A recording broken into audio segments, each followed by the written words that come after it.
du 30 janvier au 8 février 1944. Mais où est-ce qu'elle a eu lieu? Là où on a conçu la BDAC, il y avait un bâtiment. C'est dans cet espace-là qu'elle a eu lieu. Mais n'a regroupé essentiellement que les gouverneurs et les fonctionnaires français. Il y a des colonies qui ne furent pas représentées, telles que l'Indochine. Mais les Indochinois, Cambodge, Laos et Vietnam, étaient occupés à se battre contre les Japonais qui avaient occupé leur pays, l'armée française ayant disparu. Et ce n'est que quand ils ont gagné qu'ils sont allés encore chercher à le reconquérir. Ils ont été battus à Dien Bien Phu en 1952. Les évolués ont fait parvenir des cahiers de doléances à cette conférence dont on n'a pas tenu compte. Il y a eu des recommandations sur la vie économique. Il y a eu des indications sur l'organisation et la participation de la future organisation de l'Union africaine. Il ne fut jamais question ni d'autonomie ni d'indépendance. Et pourtant, quand De Gaulle ouvre la séance, il dit des choses rassurantes. Qu'est-ce qu'il dit? En Afrique française, comme dans tous les autres territoires où des hommes vivent sous notre drapeau, il n'y aurait aucun progrès qui soit un progrès si les hommes de leur terre, sur leur terre natale, n'en profitaient pas moralement et matériellement. S'ils ne pouvaient s'élever peu à peu jusqu'au niveau où ils seront capables de participer chez eux à la gestion de leurs propres affaires. Mais quelle est la réaction de la conférence? Elle est sans ambiguïté. Le préambule, moi j'ai le document qui date de 1944, j'ai tout le document de la conférence française africaine. Le préambule dit, et c'est écrit en gros caractères,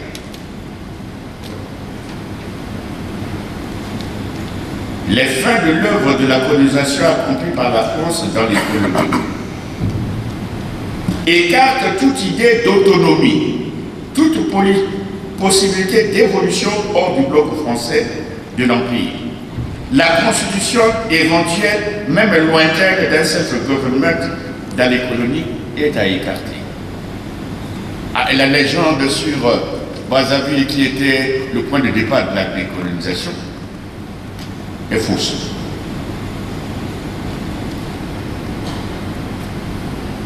Qu'est-ce qu'il faut conclure? Le livre de Jérôme remet les choses en place. La résistance en vue de la libération de la France occupée se mena à partir de l'Afrique équatoriale française, de l'Afrique centrale, puisque je vous ai parlé du Congo belge. C'est à Brazzaville et dans les territoires de l'AF que se constitua la vraie armée de libération. Sur cette terre, De Gaulle, chef de la France libre, disposa d'un territoire, alors que Vichy avait opéré la démobilisation des forces françaises. Grâce au courage d'une poignée d'officiers de l'Armina, Leclerc Cissé, le gouverneur Eboué, le général disposa d'une administration. L'effort de guerre s'organisa à partir de l'Afrique centrale et non de Lahore. Brazzaville devait être un grand repère historique. Les sacrifices des jeunes gens tirés des forêts, des savanes, parfois réquisitionnés de force, devaient apprendre, alors que chez eux régnait l'indigénat. C'est-à-dire qu'ils subissaient les affres de la colonisation.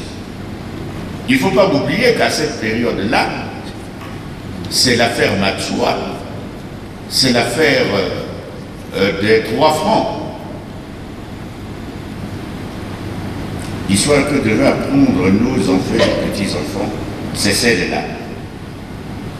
Elle apprend que la guerre et la libération des peuples est d'abord un fait de solidarité et de patriotisme. L'ambassadeur hollandais a fait œuvre utile. Il existe bien une célébration ailleurs des monuments aux morts, mais les Congolais n'ont pas de monument aux morts. On en avait rien à Bagua. Et je crois qu'il n'existe plus. Les Congolais ont intérêt à visiter leur histoire pour tirer des leçons. Ce livre est bienvenu. Je vous conseille de le lire. Il apporte des leçons utiles à tous les Africains d'Afrique centrale et particulièrement aux Congolais. J'ai été très long, je vous remercie.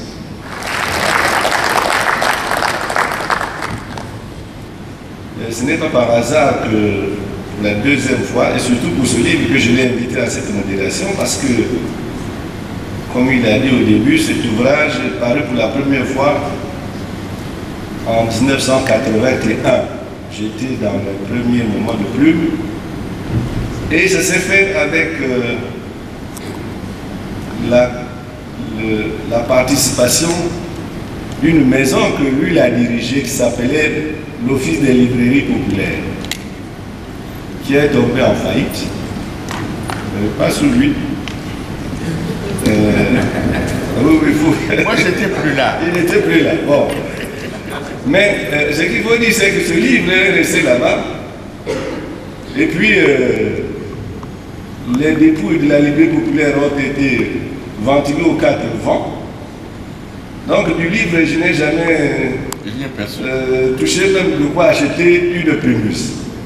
Mais je ne me suis pas découragé pour autant. Le dernier exemplaire que j'ai reçu de ce livre-là, je l'ai acheté au marché de Moukali. Parce qu'un mécanicien m'avait conseillé d'aller chercher les pièces de ma voiture par là, et farfouillant dans ce marché, j'ai vu qu'il y avait ce livre entre un tas de boulons de véhicules, des canards qu'on vendait en bas, etc. J'ai pu acheter ce livre. Je l'ai donc repris, je crois, 25 ans plus tard. Parce qu'entre-temps, j'ai eu des occasions de visiter pratiquement les endroits qui concernaient cette guerre. J'ai pu visiter, je crois, tout le sud de Libyen, la frontière avec l'Égypte, Toubrouk, pas mal d'endroits, Koufra, n'est-ce pas? J'ai pu être à Birakel. Birakel, c'est un petit village déjà abandonné, pratiquement à la frontière Libye-Égypte, donc ça avait plus d'importance pour moi. Et entre-temps aussi, j'ai pu avoir l'opportunité de questionner des anciens combattants à gauche à droite. Et beaucoup ont des souvenirs terribles. Et le nom qui revenait souvent, c'est Birakel.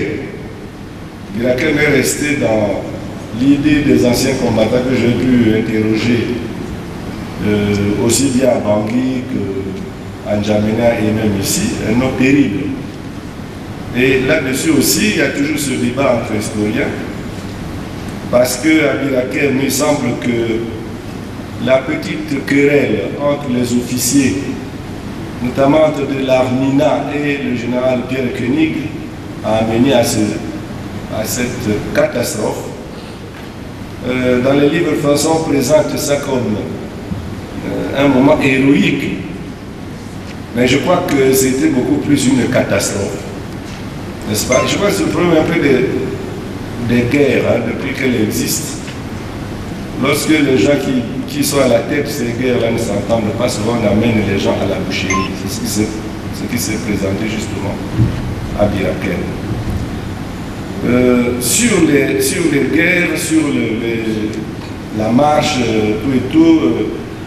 les événements, M. Anthony a présenté l'essentiel. Ce qu'il faut retenir, c'est qu'on a souvent exagéré le courage de De Gaulle. Ça a lucidé son patriotisme. Lorsqu'il va à Londres, lorsqu'on l'envoie, le gouvernement l'envoie à Londres, pour négocier avec les Anglais comment arrêter les Allemands qui avançaient alors à grande allure, qui avaient déjà pris toute l'Europe du Nord. Paris, la moitié de la France était toujours occupée. Lorsqu'on l'envoie là-bas, eh bien, il est secrétaire d'État à la Défense, donc ministre de la Défense.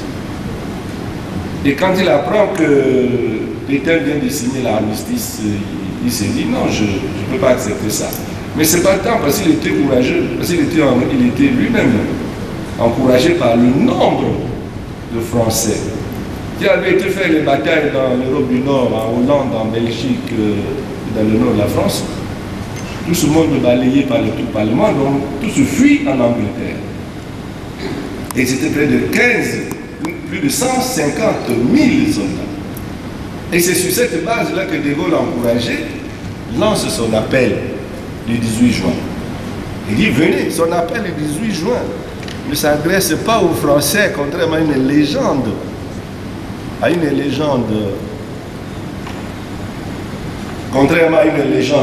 fort répandue. Le 18 juin, De Gaulle s'adresse d'abord aux soldats qui sont en Angleterre, et ils sont nombreux à Londres. Mais quelle est la suite? Eh bien, je crois 2 semaines après, tout le monde est revenu en France. Il restait à peine de 15 000. Voilà donc ce brave monsieur qui comptait sur ses compatriotes pour continuer la guerre et tout le monde rentre en disant ce monsieur nous amène à l'aventure, c'est pas la peine. En réalité, De Gaulle n'est devenu De Gaulle que lorsque l'Afrique équatoriale française, avec Brazzaville comme centre, a accepté de le suivre. Ce point très important parce que lorsqu'on parle des anciens combattants, on parle des tirailleurs sénégalais. Lorsqu'on décore les villes qui ont rendu à la France sa dignité, on ne cite même pas Brazzaville. Il y a eu, je crois, quel anniversaire de la Révolution française, et on s'est mis à décorer toutes les villes sans Brazzaville. Je suis certain que si j'avais été à cette cérémonie, comme diplomate, j'aurais obéi, parce que les diplomates sont d'abord obéis. Mais comme historien, je me serais levé des tribunes pour descendre. C'est Brazzaville qui a fabriqué la résistance française. Monsieur Atondi vous a décrit les différentes péripéties. Il a parlé du général Husson qui a été terrassé par un coup de pied. Vous savez, c'est quelque chose de terrible. Le gouverneur général de l'AIF, en même temps commandant chef des troupes, qui est battu comme ça, roué par des jeunes soldats à coups de bode. Je peux dire que c'est le premier coup d'État du Congo. Je crois que, d'ailleurs, quand ils l'ont roué le coup, lorsqu'ils ont pris les 3 jours exacts, c'est les 3 glorieuses, c'est le nom que nous avons pris aussi. Lorsque nous avons fait notre première révolution, on a pris le nom des 3 glorieuses, n'est-ce pas? Donc nous n'avons rien inventé, c'est un mot qui existait depuis août 40. La tradition de coup d'État au Congo est peut-être assez ancienne. Mais ça s'est passé de façon qui convient quand même de rappeler. Là où est l'hôpital Léono maintenant, c'était ça, dans les maisons qui étaient en torse là. Ce n'étaient pas des maisons de cheminots, c'était des maisons des militaires, des parachutistes. Sahara. Des parachutistes de Sahara surtout. Lorsque Husson a arrêté les chefs de l'armée et que le jeune officier qui était là a dit non, alors discuter avec Husson, libérer pour qu'il libère nos chefs, il a eu la gentillesse de contourner même par ici, dans la forêt ici. Il y avait une petite piste ici qui allait et qui ressortait au palais, là où est le palais. Là.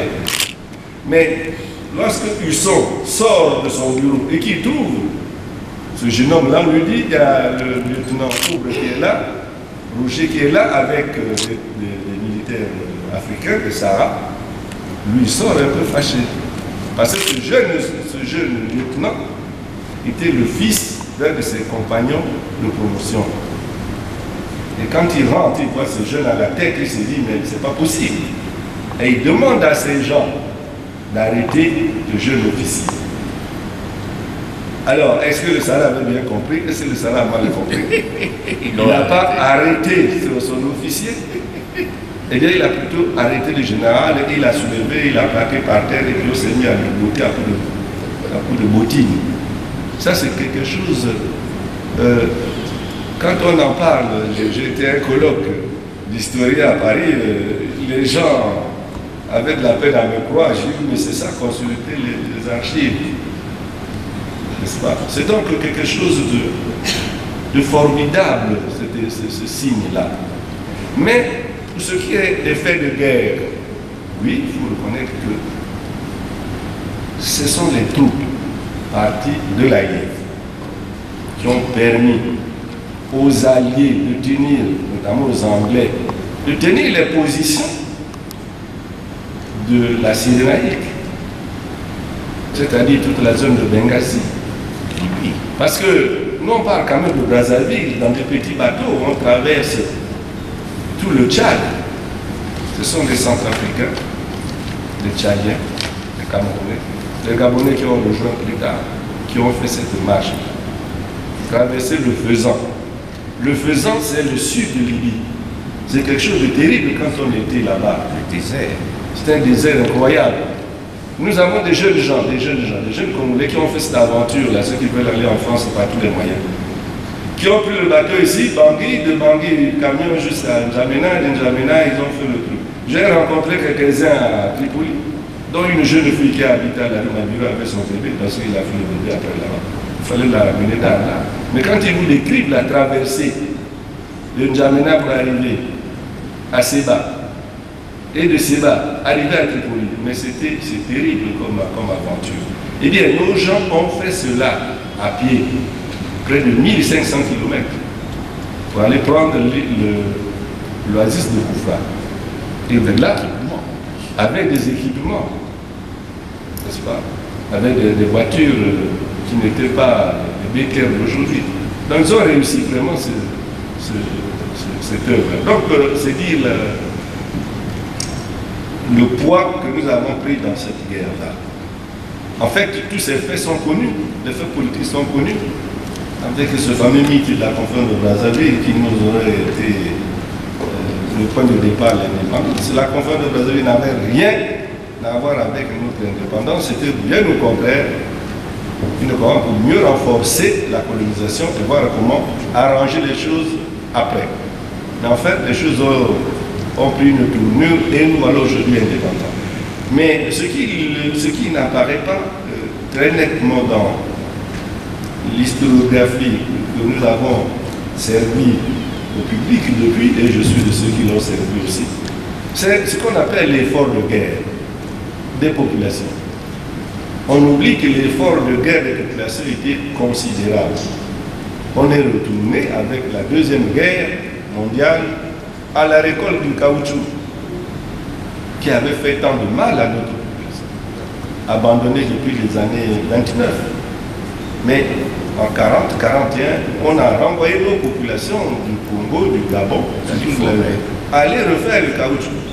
Même ici, dans la région de Brazzaville où il n'y a pas d'arbre à caoutchouc, on a demandé aux gens d'aller prendre les malongos, puisqu'on faisait aussi du caoutchouc avec les malongos.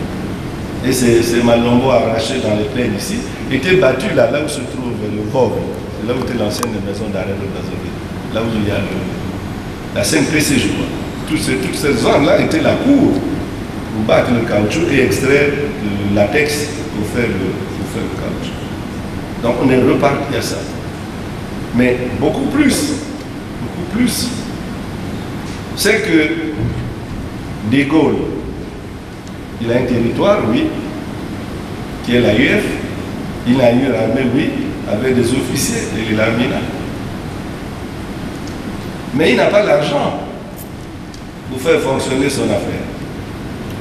Au départ, quand il est à Londres, quand il fait ses besoins, il envoie ça au trésor anglais, qui paye ses factures.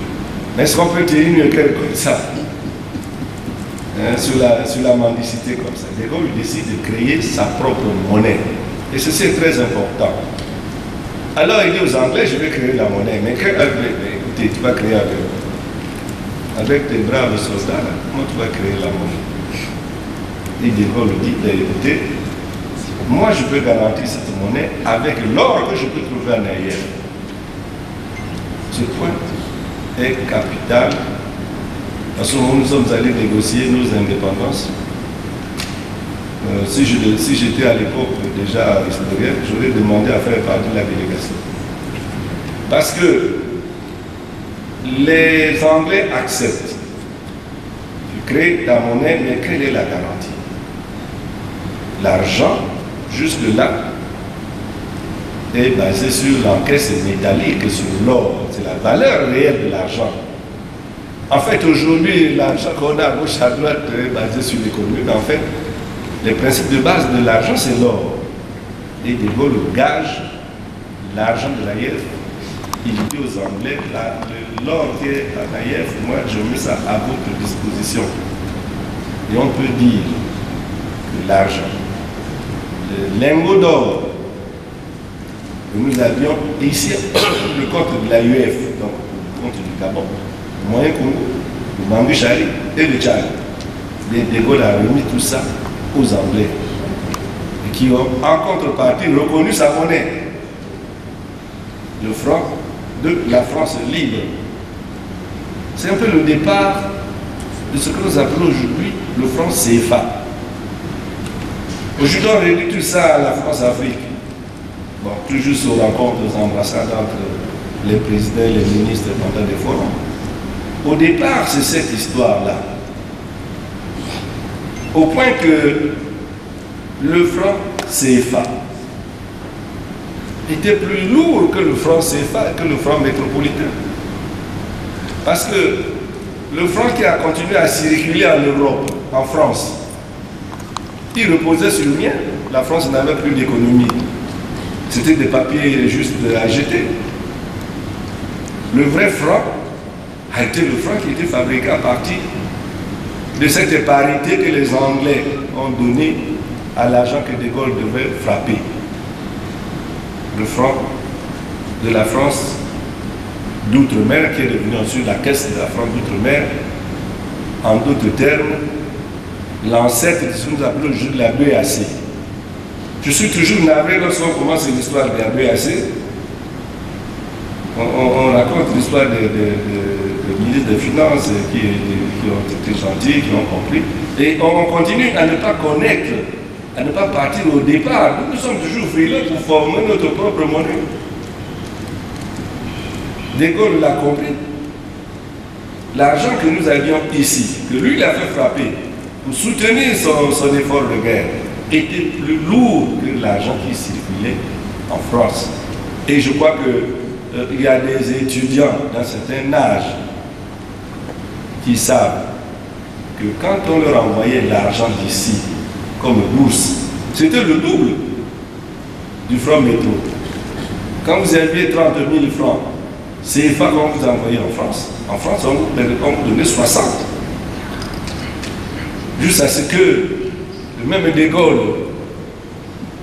ait renversé les choses, n'est-ce pas? Le franc CFA qui était plus puissant est devenu maintenant. Et chaque jour, il y a des ajustements et d'évaluation.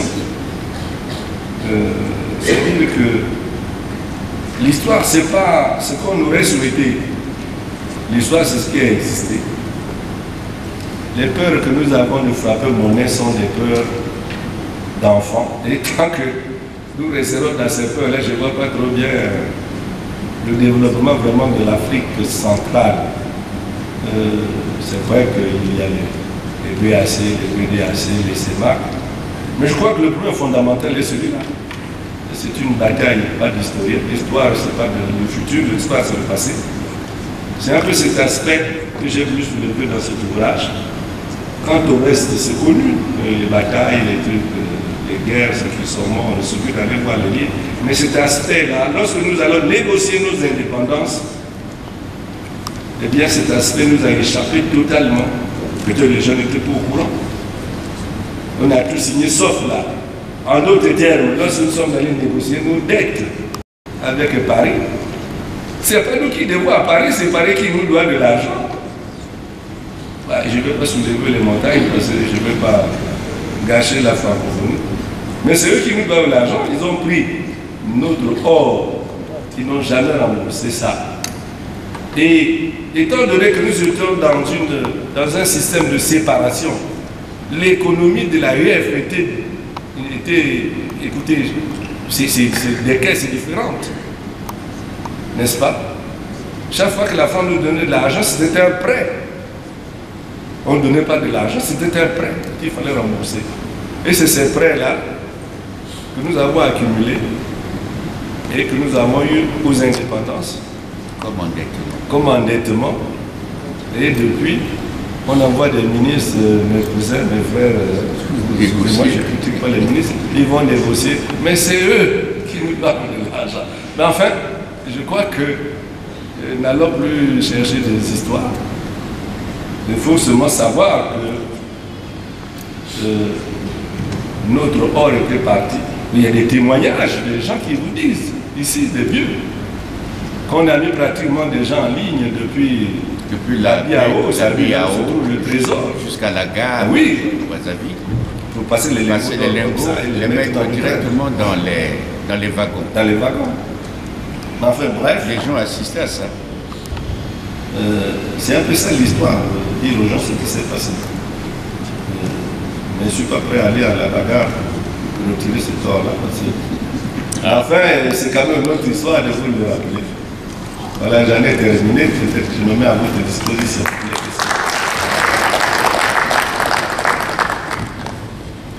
Bon, il y a des questions.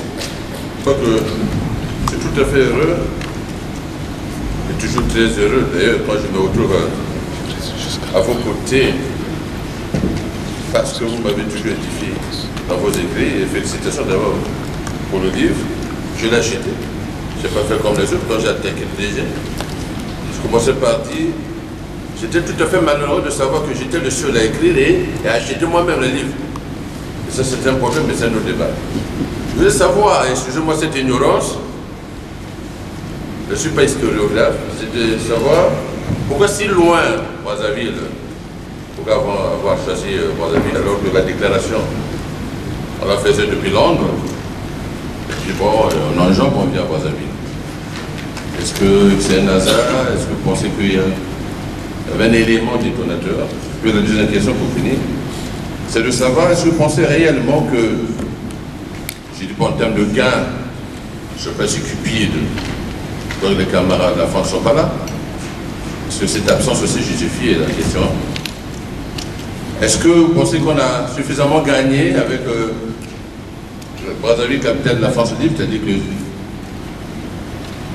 avions-nous dans cet héritage essayé de tirer profit de ça? Vous croyez réellement que la médaille qui a été donnée après Toulon, c'est bel et bien le tribut?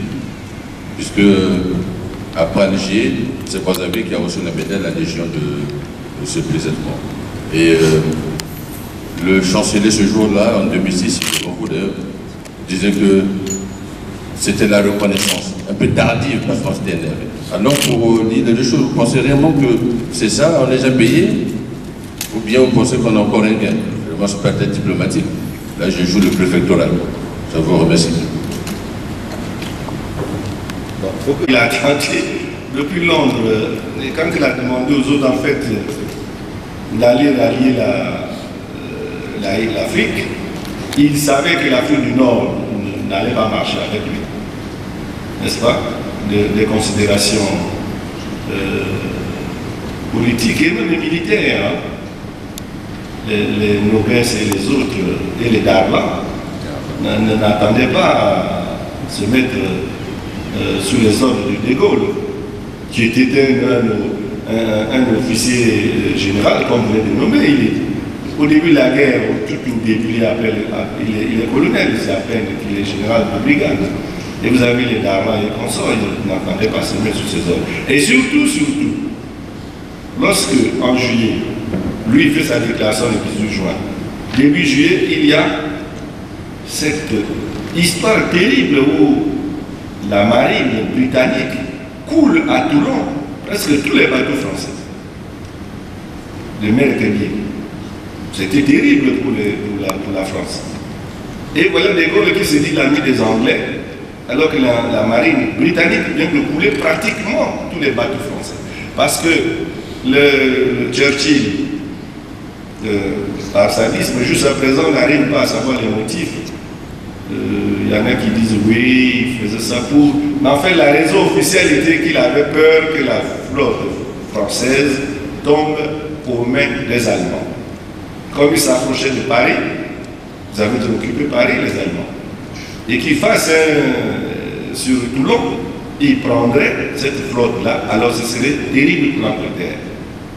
Et Churchill ordonne à sa marine de détruire tous les bateaux français qui étaient à Toulon. Je crois que c'est la marine française s'en est relevée très difficilement. Alors, être l'ami des Anglais, ce général qui fait du bruit à Londres, l'ami des Anglais, voilà les Anglais vient de couler toute une autre force de frappe en mer. Vous comprenez aussi que ce n'était pas possible. N'est-ce pas? D'où il se dit, bon, la seule possibilité, c'est d'aller voir un peu en Afrique. Il tente Dakar. Et bien là aussi, pas question, on le rejette comme bien il vient, il se dit, bon, ben, écoutez, essayons de faire là-bas. Et il arrive vers ici. Peut-être qu'avec le mépris qu'il faut, mais enfin, ça a réussi. Et c'est d'ici que part maintenant, ça survit. Je crois que pour Brazzaville, il y a eu cette circonstance-là. Il n'y avait pas d'autre chose où son affaire s'arrêtait net. Bon, avons-nous gagné quelque chose de tout ça? Bien, je ne pense pas. Il semble que nous ne nous faisons pas connaître là. N'est-ce pas? Dans cette deuxième guerre mondiale, il faut dire ceci. La base, le salut de la France est parti de l'Afrique équatoriale française. Pas de la WEF.